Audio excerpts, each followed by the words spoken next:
Hello കൂട്ടുകാരെ, മലയാളി മോമിലേക്ക് നിങ്ങൾക്ക് വീണ്ടും സ്വാഗതം. ഇന്നത്തെ വീഡിയോ ഞാൻ ഏറ്റവും അധികം യൂസ് ചെയ്യുന്ന സ്റ്റെയിൻലെസ് സ്റ്റീലിലെ കുറച്ച് പാത്രങ്ങളാണ് നിങ്ങളായിട്ട് ഷെയർ ചെയ്യുന്നത്. ഞാൻ കുറേ നാളുകളായിട്ട് ഉപയോഗിക്കുന്നത് ഇൻഡസ് വാലി എന്ന് പറഞ്ഞ വെബ്സൈറ്റിലെ സ്റ്റെയിൻലെസ് സ്റ്റീൽ പാത്രങ്ങളാണ്. ഞാൻ ആദ്യമായിട്ട് ഓൺലൈനിൽ നിന്ന് വാങ്ങിയിട്ടുള്ളതും അല്ലെങ്കിൽ ട്രൈ ചെയ്തിട്ടുള്ളതും ഈ ഒരു ഇൻഡസ് വാലിയുടെ പാത്രങ്ങളാണ് കേട്ടോ, ഓൺലൈൻ വഴിക്ക് വാങ്ങിയിട്ട്.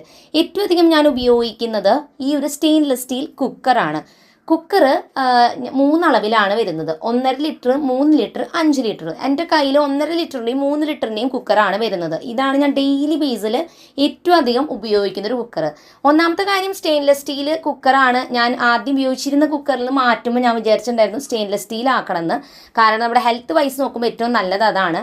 രണ്ടാമത്തെ കാര്യം, നമുക്കത് കുറേ നാൾ വാഷ് ചെയ്ത് വൃത്തിയായി പഴയ അതേപോലെ തിളക്കത്തിൽ തന്നെ മെയിൻറ്റെയിൻ ചെയ്ത് കൊണ്ടുപോകാൻ പറ്റും സ്റ്റെയിൻലെസ് സ്റ്റീൽ കുക്കർ.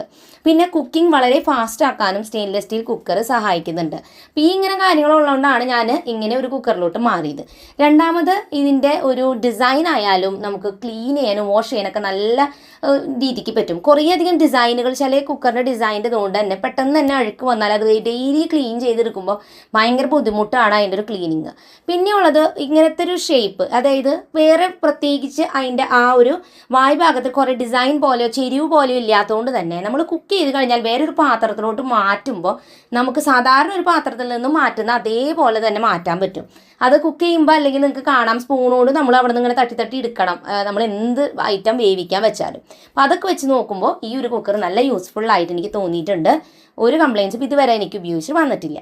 രണ്ടാമതായിട്ട് മക്കൾക്ക് വാങ്ങിയിട്ടുള്ള ഈ ഒരു tiffin box, stainless steel tiffin ബോക്സിൽ നല്ല കളറും അതുപോലെ നല്ല ക്വാളിറ്റിയുള്ള സ്റ്റെയിൻലെസ് സ്റ്റീൽ ഉപയോഗിച്ചിട്ടാണ് ഈ ഒരു ടിഫിൻ ബോക്സ് ഉണ്ടാക്കിയിരിക്കുന്നത്. നല്ല ഹെവിയാണിത് കേട്ടോ, പക്ഷെ അതിൻ്റെ അതേ വില പാത്രത്തിനുണ്ട്. സാധാരണ ടിഫിൻ ബോക്സിന് വെച്ച് നോക്കുമ്പോൾ ഇത് വളരെ വില കൂടുതലാണ്, എന്നാലും അതിൻ്റെ ക്വാളിറ്റി വളരെയധികം നല്ലതായിട്ടുണ്ട്. മൂന്നാമതായിട്ട് ഈ ഒരു സോസ് പാനാണ്. ഇതിന് സാധാരണ സ്റ്റെയിൻലെസ് സ്റ്റീൽ പാത്രത്തിൽ വെച്ച് നോക്കുമ്പോൾ കളറൊക്കെ കൊടുത്തിട്ടുണ്ട്. ഈ ഒരു ബ്ലൂ ഷെയ്ഡ് വന്നിട്ടുണ്ട് അതിൻ്റെ ചുറ്റും. പക്ഷെ ആ കളറോ കാര്യങ്ങളോ ഒന്നും വാഷ് ചെയ്യുമ്പോൾ സ്ക്രാച്ചസ് വരെ ഫെയ്ഡ് ആവുമോ ഒന്നും ചെയ്യുന്നില്ല. നല്ല ഹാൻഡിലും അതുപോലെ തന്നെ നല്ല ലിഡും കൊടുത്തിട്ടുണ്ട്. നല്ല രീതിക്ക് കുക്ക് ചെയ്യാനായിട്ട് ഇത് സഹായിക്കാറുണ്ട്. പിന്നെ ഈ ഒരു കുഞ്ഞു പോട്ട് ഞാൻ എപ്പോഴും ഉപയോഗിക്കുന്നതാണ്. കറികളൊക്കെ വെക്കുമ്പോൾ, ബ്രേക്ക്ഫാസ്റ്റ് ഒക്കെ വെക്കുന്ന സമയത്ത് ഈ ഒരു സോസ് പാനും ആ ഒരു ചെറിയ പോട്ടും ഞാൻ ഏറ്റവും അധികം ഉപയോഗിക്കുന്നതാണ്. ഇതൊക്കെ തന്നെ സ്റ്റെയിൻലെസ് സ്റ്റീലാണ്. ഇത് ഞാൻ നേരത്തെ പറഞ്ഞ പോലെ ഒരുപാട് നമ്മൾ യൂസ് ചെയ്താലും സ്റ്റെയിൻലെസ് സ്റ്റീൽ, നല്ല സ്റ്റെയിൻലെസ് സ്റ്റീൽ പാത്രമാണെങ്കിൽ കഴുകി വൃത്തിയാക്കി വെച്ചാൽ പഴയ അതേ തിളക്കത്തിൽ തന്നെ നിൽക്കും.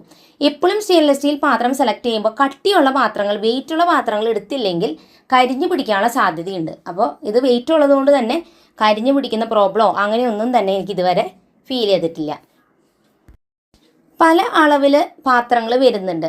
നമുക്ക് കുക്ക് ചെയ്യുന്നത് ഇപ്പോൾ ബ്രേക്ക്ഫാസ്റ്റ്, ലഞ്ച്, ഡിന്നർ ഏത് ഐറ്റംസിനനുസരിച്ച് പാത്രത്തിൻ്റെ അളവ് ഇതേ പാത്രങ്ങൾ തന്നെ പല അളവിൽ വരുന്നുണ്ട്.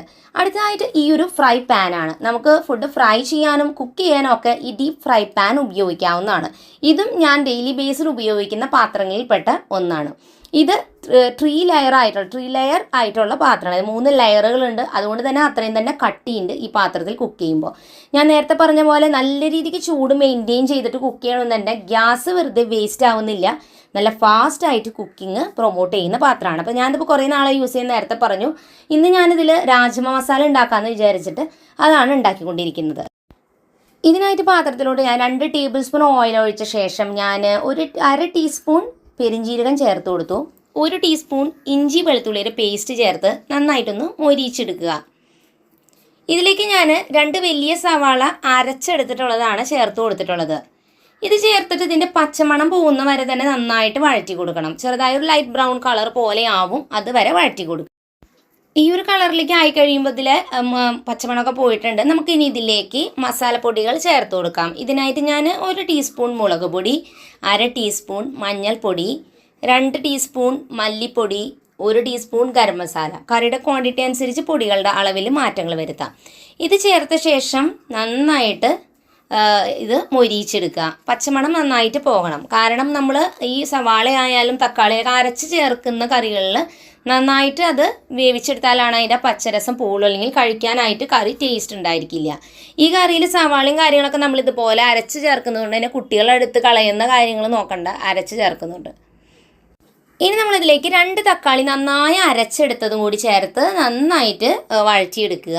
അപ്പോൾ നല്ല രീതിക്ക് അത് കുക്കായ ശേഷം നമുക്കിതിലേക്ക് 1 കപ്പ് വെള്ളം കൂടി ചേർത്ത് നല്ല ഗ്രേവി ആക്കി എടുക്കുക. രാജ്മ മസാല ഉണ്ടാക്കുമ്പോൾ രാജ്മ എന്ന് പറയുന്നത് പയറിനെ പോലെ തന്നെ വലിയ വൻപയറാണ്, ഭയങ്കര വലുതാണ്. അപ്പോൾ നമ്മളിത് ഒരു തലേദിവസം തന്നെ വെള്ളത്തിൽ കുതിർത്തിടണം. അത് കഴിഞ്ഞ് രാവിലെ ഞാനൊരു 3-4 വിസിലടിച്ചിട്ടാണ് വേവിച്ചിട്ടുണ്ടായിരുന്നത്. വേവിച്ച് വെക്കുക. ആ വെള്ളം അടക്കമാണ് അവിടെ വെച്ചിട്ടുള്ളത്. ഇനി മസാല നന്നായി ഇതേ കുക്കായി വന്നിട്ടുണ്ട്. നമുക്കിതിലേക്ക് രാജ്മ ചേർത്ത് നന്നായിട്ട് തിളപ്പിച്ചെടുക്കാം ഒന്നും കൂടി കേട്ടോ. അപ്പോൾ നന്നായിട്ട് തിളപ്പിച്ച ശേഷം ലാസ്റ്റ് നമുക്ക് 1 ടീസ്പൂൺ ഗരം മസാല, മല്ലിയില വേണമെങ്കിൽ ചേർക്കാം, കൂടി ചേർത്ത് കഴിഞ്ഞാൽ നമുക്ക് ചപ്പാത്തിക്ക് അല്ലെങ്കിൽ പൂരിയൊക്കെ കഴിക്കുമ്പോൾ ഈ ഒരു കറി സെർവ് ചെയ്യാവുന്നതാണ്. നല്ല ഹെൽത്തി ആയിട്ടുള്ളൊരു കറിയും കൂടിയിട്ടാണ്. അപ്പോൾ തീർച്ചയായിട്ടും നിങ്ങളിതൊന്ന് ട്രൈ ചെയ്ത് നോക്കുക കേട്ടോ. അതോടൊപ്പം തന്നെ നമ്മൾ ഈ കാണിച്ച പാത്രങ്ങൾ വാങ്ങാൻ ഏതെങ്കിലും നിങ്ങൾക്ക് താല്പര്യം ഉണ്ടെങ്കിൽ ഡിസ്ക്രിപ്ഷനിൽ ലിങ്ക് കൊടുത്തിട്ടുണ്ട്, ചെക്ക് ചെയ്ത് നോക്കാവുന്നതാണ്.